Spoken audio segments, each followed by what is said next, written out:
2024년 오늘 3월 1일입니다. 금요 기도회 에베소서 5장 1절과 2절의 말씀으로 사랑 가운데서 행하라는 제목으로 잠시 은혜를 나누겠습니다.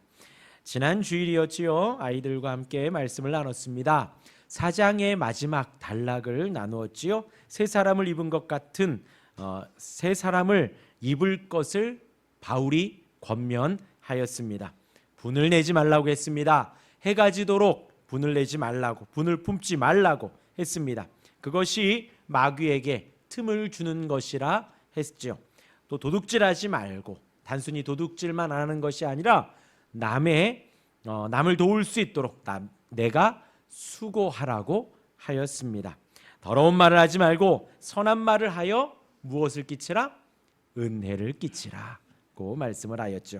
악독과 비방과 악의를 버리라고 하였습니다. 이 부분에서 사실 우리는 이렇게 말씀을 드리면 마음에 다 알고 있어요. 내가 어떻게 해야 하는지 다 알고 있습니다. 그리고 마지막 절에 확실히 합니다. 서로 친절하게 하고 불쌍히 여기고 서로 용서하라고 했습니다. 이것이 이제 하나님의 뜻인 거죠. 그렇게 서로 친절히 하시기를 바랍니다. 서로 불쌍히 여기시기를 바랍니다. 불쌍히 여기는 것은 단순히 마음만 동감하는 것이 아니에요. 마음만 동감하는 것이 아니라 불쌍히 여기는 것은 함께 긍휼히 여기는 마음으로 동감하고 행동까지도 이어지는 거예요. 그 사람의 불쌍함을, 긍휼함을 회복시켜 주는 것입니다. 그 근원이 무엇이냐? 그리스도 안에서 너희를 용서하심 같이. 주님이 우리를 용서해 주셨으니 우리도 그렇게 용서하고 불쌍히 여기고 친절히 대하라는 것입니다. 그리고 오늘 본문 말씀이 이어지지요. 그러므로 사랑을 받는 자녀같이 하라는 거예요. 용서를 받았지요. 그것이 곧 하나님의 사랑을 받은 것입니다. 하나님의 사랑을 받은 것 같이 그렇게 용서하고 그렇게 친절히 여기고 그렇게 불쌍히 여기라는 것입니다. 그 말씀에 오늘 이제 쭉 이어지지요. 하반절에 이제 그렇게 사랑을 받는 자녀같이, 그다음 너희는 누구를 본받으라고요? 하나님을 본받으라 합니다. 그래서 오늘 그 1절 하반절과 2절의 말씀으로 첫 번째는 하나님을 본받는 자가 되기를, 또 두 번째는 사랑 가운데 행하는 자가 되기를, 두 가지를 권면드리겠습니다. 먼저 하나님을 본받는 자가 되라고 합니다. 하나님을 본받는 자가 어떤 의미일까요? 이제 우리가 이 세상을 살면서 롤 모델이라 그러죠. 누군가를 본받아 가는 것은 사실 이렇게 우리가 종종 생각을 해요. 저 사람을 따라서 내가 공부해야지. 저 사람처럼 내가 살아야지. 저 사람처럼 내가 좀 친절해야지. 그런 사람을 본받는다라는 것은 사실 이 땅에서 우리가 좀 흔한 이야기입니다. 하지만 하나님에 대해서는 본받는다라는 것, 이제 제가 본 주석서에는 이 부분이 전체 성경에 여기 한 번만 나왔대요. 하나님을 본받으라라는 요 단어가요. 그런데 이제 우리는 하나님을 본받는다라는 단어보다는 하나님 말씀에 순종한다라는 말이 좀 가깝기도 합니다. 익숙합니다. 그러기에 하나님을 본받는다라고 액면 그대로 받아들이기는 사실 한번 좀 생각을 해봐야 하는 거예요. 혹 아담과 같이 하나님과 같이 되려 한다와 우리가 혼동하면 안 된다는 거예요. 하나님과 같이 되려 하여서 선악과 실을 혼자 먹었지요. 하나님을 본받아 내가 하나님처럼 되려고 하니 그 선악과 실이 맛있어 보이기도 하고 아름다워 보이기도 하고 정말 저걸 먹으면 내가 하나님처럼 될 것 같은 유혹에 넘어간 것이지요. 하나님을 본받는다, 우리가 그렇게 생각하면 안 됩니다.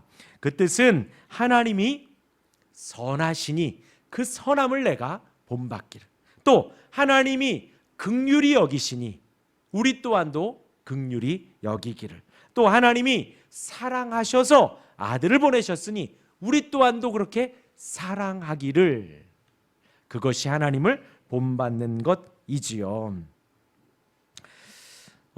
우리가 신앙생활을 하는데 사실 우리가 그 신앙생활의 시작이 어떠한가가 이제 우리 아이들 있는데 이제 청년 20살 돼서 청년 돼서 저희 조카가 이번에 뭐 대학을 갔대요. 그러면서 이제 잠깐 시간이 좀 있으니까 횟집에서 그 회바라기 거기에서 알바를 좀 했다고 하더라고요.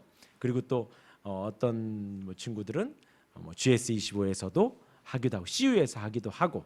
그런데 이제 이렇게 좀 지나서 보면 처음 알바하는 그 알바가 나중에 텀이 있을 때 꼭 하는 알바가 되기가 쉽더라고요. 그렇게 뭐 CU에 발을 담갔으면 나중에 군대 나와서도 그걸 하고 복학하기 전에도 잠깐 또 그거 하고 그러기가 조금 쉬웠던 것 같습니다. 우리가 신앙생활을 시작하는 데 있어서 그 처음이 혹 이제 뭐 찬양 집회에서 은혜를 받았다라고 하면 신앙생활 속에 찬양 집회를 좀 찾아다니기도 하고 혹 기도 모임 중에서 내가 은혜를 받았다라고 하면 기도 모임을 또 찾아가기도 하고요. 말씀 사경에 혹은 성경 공부하다가 은혜를 받았다. 이성적으로 말씀을 보다 보니 좀 깨달아졌다 하면 또 성경 공부를 종종 찾기도 하는 것이지요. 그렇게 이제 본인의 신앙이 신앙생활의 시작을 어떻게 좀 발을 담궜는가가 신앙생활 중에 우리가 좀 소위 말해서 좀 은혜가 떨어진 것 같고 우리가 좀 하나님과 좀 멀어진 것 같고 할 때 찾는 것이 그 첫 번째의 그것이 또 종종 되기도 하는 거예요. 그래서 약간 여담이지만 우리 교회가 이제 제가 강해 설교 쭉 해가고 또 수요일에는 교리 공부를 하고 있죠. 신앙 고백서 이어서 소요리 문답을 하고 있습니다. 저조차도 다짐하는 것이 무엇이냐면 우리는 사람이기 때문에 좀 그렇게 편중될 수가 있다라는 거예요.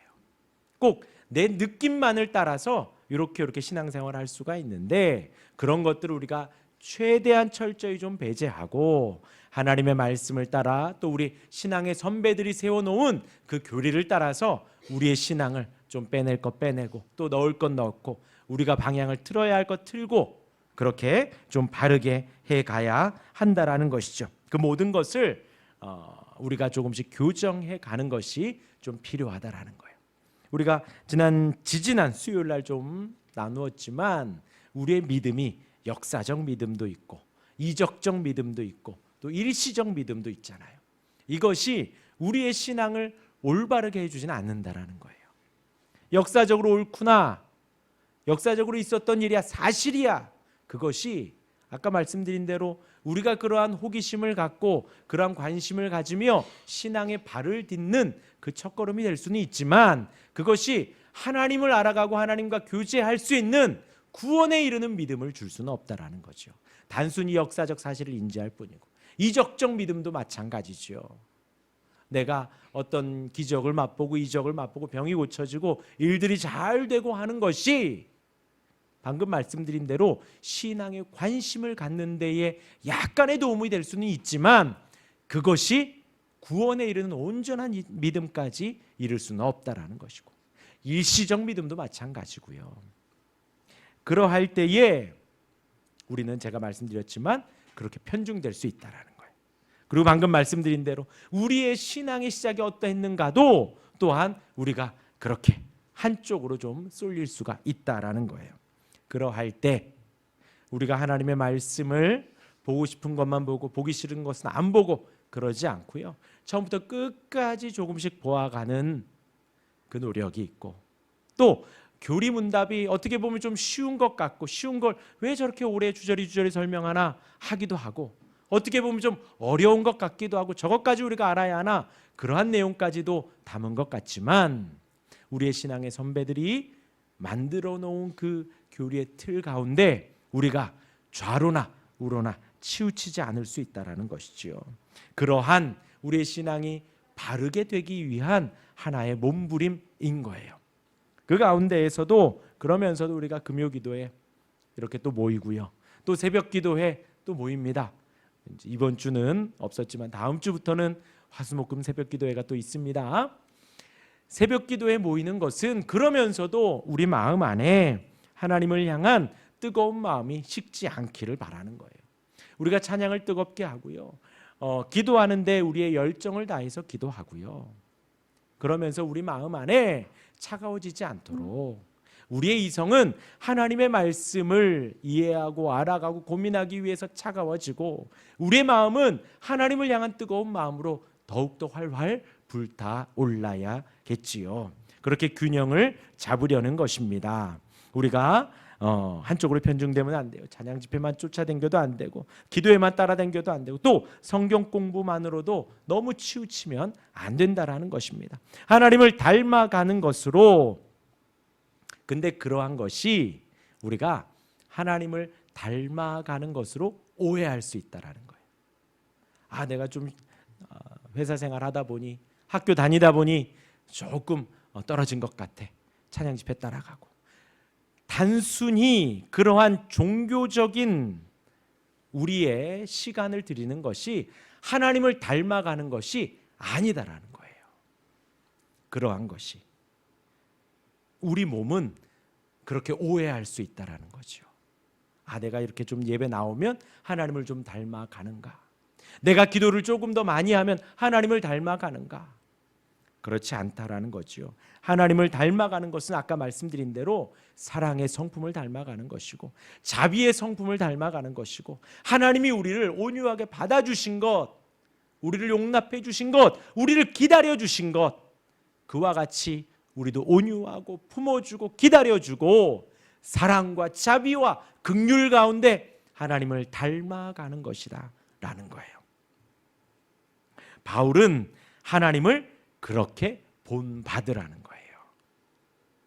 성경에서, 예배에서 하나님을 발견하시기를 바랍니다. 하나님이 어떠한지 발견하시기를 바라고 또 본받으시기를 바랍니다.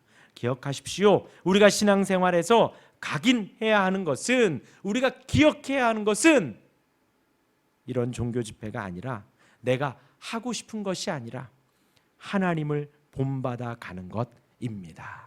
그리고 이제 두 번째로 그리스도의 사랑을 닮아가는 것이죠. 우리 2절 같이 한번 다시 읽어볼까요? 2절 시작.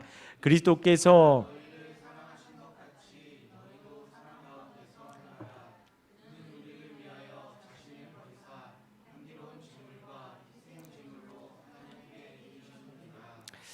네, 그 다음에 이제 그리스도께서 너희를 사랑하신 것 같이 너희도 사랑 가운데서 행하라라고 권면을 합니다. 근데 이제 위에 하나님을 본받는 자에 대하여서 이제 한 가지만 더 말씀을 드리면요, 하나님을 본받으라라고 했지요. 예수님이 이 땅에 오시고 나서부터는 하나님은 우리의 아버지가 되어집니다. 하나님이 우리의 아버지가 돼요. 바울이 이렇게 명령을 한 것은 자녀가 자기 부모를 모방한다라는 거죠. 아브라함, 이삭, 야곱에 이어서 지금 이때 당시 유대 문화에서는 그렇게 아버지가 아들이고 아들이 아버지가 된다라는 거예요. 그렇게 부모를 모방하는 당시의 가족 배경을 마음에 둔 것입니다.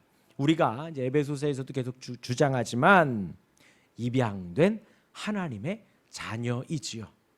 하기에 하나님 아버지로서 우리가 하나님을 닮아가는 것을 말을 하고 있는 것입니다. 그렇게 하나님을 본받는 자가 되고 그리스도께서 너희를 사랑하신 것 같이 너희도 사랑 가운데 행하라. 사랑 가운데 행하는 이유가 뭐라고요? 그리스도께서 우리를 사랑하신 것처럼, 예수님이 우리를 사랑하신 것처럼 너희도 서로 사랑하라는 거예요. 예수님이 우리를 위해 자신을 버리신 것처럼 서로 사랑하라는 것입니다.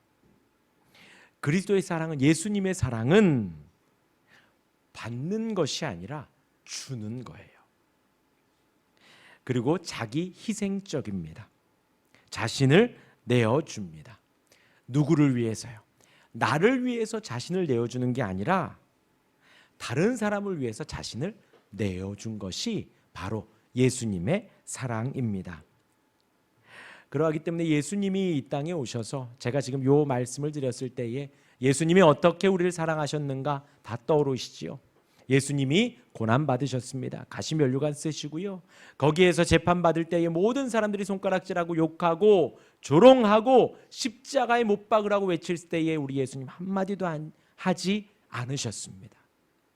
채찍 맞으셨고요, 온몸이 피가 되고 가시면류관을 쓰고 십자가를 지셨지요. 물과 피를 다 쏟으셨습니다. 왜요? 우리가 받아야 할 그 죄의 저주를 예수님이 대신 받으신 거예요. 우리를 구원하시기 위해, 하나님의 택한 백성들을 구원하시기 위해 예수님이 다 대신 자신의 생명을 내어 드린 것이지요. 끌려가신 것이 아니라 능동적으로 그 모든 고난을 예수님은 감당하신 거예요. 자기 희생적으로 우리를 위해서 자신을 내어 주신 것이지요. 여러분들 생각을 해보십시오. 내가 누군가를 섬길 때에 내 마음이 어떠한가? 내가 줄 때에, 내가 밥을 사주고, 내가 봉사해주고, 내가 섬겨주고, 내가 무엇인가를 할 때의 마음은 진지합니다. 내가 하는 거니까요. 절대로 장난스럽게 하지 않아요. 내가 주는 거니까. 내 정성을 주는 거고, 내가 가진 물질을 주는 거고, 내가 가진 시간을 주는 거기 때문에. 그리고 내 마음이 관대해집니다. 그것이 대가가 없고 내가 분명히 주려고만 하려고 할 때 우리의 마음은 그렇게 관대해지고 진지해져요. 여러분들이 생각을 해보면요. 내가 교회 봉사도 마찬가지고요. 누군가 친구를 사줄 때에도 누군가를, 선배를, 후배를 내가 섬길 때에 그러한 마음이 내 안에 충만합니다. 그것이 바로 하나님이 우리를 사랑하신 마음이고, 우리가 이웃을, 우리가 누군가를 그렇게 사랑하는 것입니다. 그렇게 예수님이 자신을 내어주며 사랑하신 예수님의 사랑, 그것을 이제 하반절에 향기로운 제물이라고 하고 희생 제물이라고 합니다. 먼저 희생 제물이지요. 예수님이 십자가를 지심으로 말미암아 하나님과 우리가 화목해 되었습니다. 하나님과 우리가 화해되었다라는 거예요. 하나님이 우리를 용납하실 수 있게 되었고, 우리가 하나님을 아버지로 당당히 부를 수 있게 된 거예요. 용서함 받았기 때문에 그 보혈 아래에서, 예수님의 이름 아래에서 우리가 하나님 아버지를 섬길 수 있고 높일 수 있게 된 것입니다. 그것이 향기로운 제물이 되었다라는 거예요. 향기로운 제물. 아까도 말씀드렸죠. 누군가를 섬길 때의 우리의 마음이 관대해지고 풍성해지고 기분이 좋지요. 그리고 진지하고요. 그것이 그렇게 향기로운 제물이 되도록, 그것이 희생 제물, 화목 제물이 되도록 사랑 가운데 행하라는 거예요. 단순히 조금 더 도와주는 것이 아니라 향기로운 제물이 되도록, 그냥 단순히 조금 함께 해주는 것이 아니라 희생 제물이 되도록, 화목해 되도록, 그런 효과까지 나오도록 사랑 가운데 행하라는 거예요. 예수님처럼요. 그 사랑을 따라 우리가 섬길 때에 향기로운 제물이 되고요, 선한 영향력이 미쳐집니다.